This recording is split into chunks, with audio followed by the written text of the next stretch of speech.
రాక్షస పాలన నుంచి రాష్ట్రాన్ని కాపాడుకోవాల్సిన బాధ్యత మనదేనని టీడీపీ జాతీయ కార్యదర్శి నారా లోకేష్ అన్నారు. కళ్యాణదుర్గంలో జరిగిన శంఖారావం సభలో వైసీపీపై నారా లోకేష్ ధ్వజమెత్తారు. జనసేన, టీడీపీ, బీజేపీలతోనే రాష్ట్ర ప్రగతి సాధ్యమని ఆయన తెలియజేశారు. మహిళలు ఆలోచించి ఓటు వేయాలని, ఉమ్మడి ప్రభుత్వ స్థాపనకు తోడ్పడాలని ఆయన పిలుపునిచ్చారు. రాష్ట్రంలో జగన్ రెడ్డి పాలన రాక్షసత్వాన్ని తలపిస్తుందని ఆరోపించారు.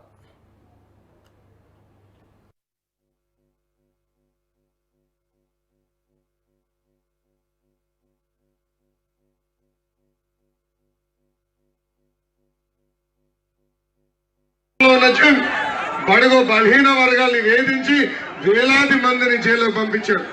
మనందరం చూసాం. ఒక దళిత డాక్టర్ సుధాకర్ గారిని ఎలా వేధించి చంపేశారు. అంతెందుకు, వాళ్ళ హక్కుల కోసం పోరాడుతున్న అంగన్వాడీ టీచర్ని కొట్టి కొట్టి జైలుకు పంపించిన వ్యక్తి ఆంధ్ర రాష్ట్ర నియంత జిమ్. అంతేకాదు, నార్త్ కొరియాలో ఏకంగా తన చుట్టూ ఉన్న వాళ్ళకి పెద్ద పెద్ద భవనాలు కడతాడు. అక్కడ ఉన్న కిమ్, ఆంధ్ర రాష్ట్రంలో ఉన్న జిమ్ ఏకంగా సలహాదారులకి కోట్ల రూపాయలు ప్రజాధనాన్ని లూటీ చేసి అప్పగిస్తాడు. ఇప్పుడు అడుగుతున్న ప్రజల్ని, ఈ జిమ్ ఎవరో అర్థమైందా రాజా?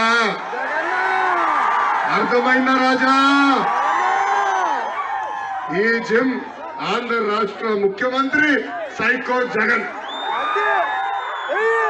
ఇది నేను చెప్తాం కాదు తల్లి.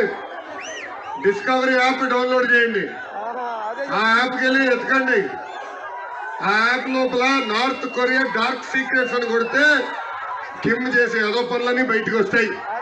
అది 3 రోజుల క్రితం నేను చూసిన తర్వాత నాకు గుర్తొచ్చిన ఏకైక వ్యక్తి ఆంధ్ర రాష్ట్ర ముఖ్యమంత్రి సైకో జగన్.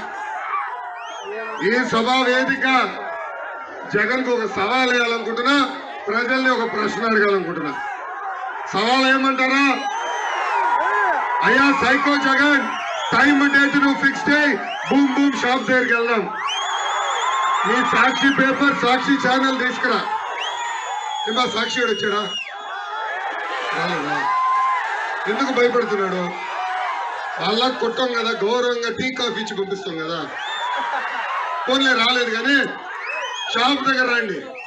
ప్రజలు మీ ప్రభుత్వం గురించి ఏమనుకుంటున్నారో అక్కడ వింటే గ్యారంటీగా ఈ సైకో జగన్ పారిపోయే పరిస్థితి వస్తుంది. అందుకే సభాముఖంగా అడుగుతున్నా, జగన్ సిద్ధమా? వస్తావా? బడుగు